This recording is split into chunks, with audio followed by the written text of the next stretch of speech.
Last week, a Massachusetts man who was the first person to receive a genetically modified pig kidney transplant died. The hospital where he underwent the surgery did not find any indication that his death was linked to the transplant. But his case again put a spotlight on the organ transplant system and the extraordinary measures being taken to make up for its shortfalls. Ali Rogan has the latest on what can be done to revamp the nation's organ transplant process. Kidneys top the list of the most needed organs in the U.S. Nearly 115,000 people are currently waiting for a new organ, but the shortage crisis is nothing new. Last year, more than 46,000 organ transplants were performed, but 5,600 people still die each year waiting for an organ. Barry Friedman is the former executive director of the Advent Health Transplant Institute, a hospital specializing in organ donation and transplant. He's now a part of Guidry & East, an organ transplant consulting firm. Barry, thank you so much for being here. What's driving the organ transplant backlog in the U.S.? Currently, our wait lists continue to grow. And as those wait lists grows, we have to ensure that the organs that we are recovering are utilized properly. In this country right now, the way we distribute organs across the country, we try to get it to the right patient at the right time. So this may mean putting kidneys on commercial airplanes or charter aircraft to get those kidneys to the patient. And there truly has been some challenges and delays in getting that done. We are becoming more efficient. We're trying to create longer preservation times for these organs so that we can either keep them on controlled ice or machine perfusion. And there's a lot of technology that has really helped us to improve that. And I think we'll see beginning to see a change in ensuring that we're getting these kidneys transplanted. And the procurement numbers, though, in this country don't seem to line up very much with those in other parts of the Western world. In 2020, more than 20% of procured kidneys were not transplanted. So the kidneys were there, but they just didn't make it into bodies. And those numbers are way higher than those of other countries, particularly in Europe. So I wonder, what explains that disparity?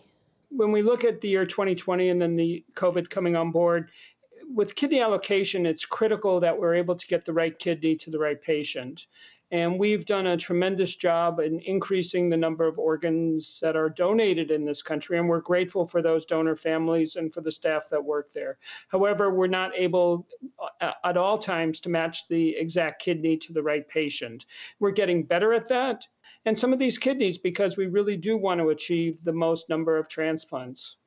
So would you say that that is mainly a geographical issue? I mean, the United States is a big country, and logistically it can be hard to get these organs from point A to point B in a timely manner? That's part of the challenge. We need to move those organs efficiently, and we got to ensure that we are using the right transportation mode, whether it's commercial aircraft or charter aircraft or even occasionally government aircraft to help support getting these vital organs to the correct hospitals and transplant patients. There is also a growing body of research and industry opinion that says that the U.S. is actually discarding imperfect organs that still might work well in a transplant. What do you make of that? Again, putting this in the hands of the capable physicians and surgeons that care for these patients is critical.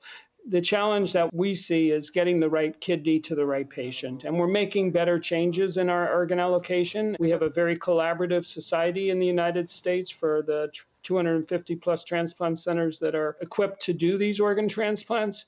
And there is still a learning curve that we're trying to achieve. And as we see more technology and how we perfuse these organs, how we package these organs until we can get them into the transplant recipient. So we are making great progress. And as you mentioned, there are still more reforms to come. The Biden administration has announced plans to modernize the current transplant system. They want to break up the responsibilities held by the nonprofit United Network for Organ Sharing, or UNOS, which is the only government contractor to ever operate the U.S. transplant system. Are those efforts going to help fix things?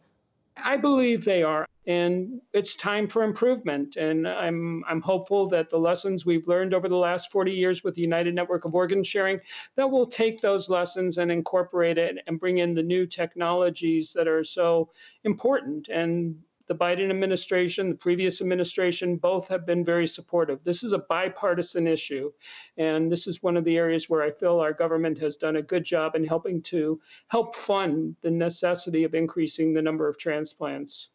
What does need to change in your view? You said that there was a lot of margin for improvement. So I think as we continue to learn how we can best allocate those organs and get them to the right patient, what's unique in organ transplant is the physicians and surgeons that have dedicated their careers to doing this. And this is a fairly young procedure that we're doing. It was really began in the 1960s with kidneys, 70s. We're making tremendous headway in how we can ensure we can get the right kidney to the right patient. We're doing a much better job in 2024. Obviously, we still have to work on that number of organs that we're not using. We try to get away from using the word discard because these families have graciously donated those organs and we're unable to use them, is what we're now saying.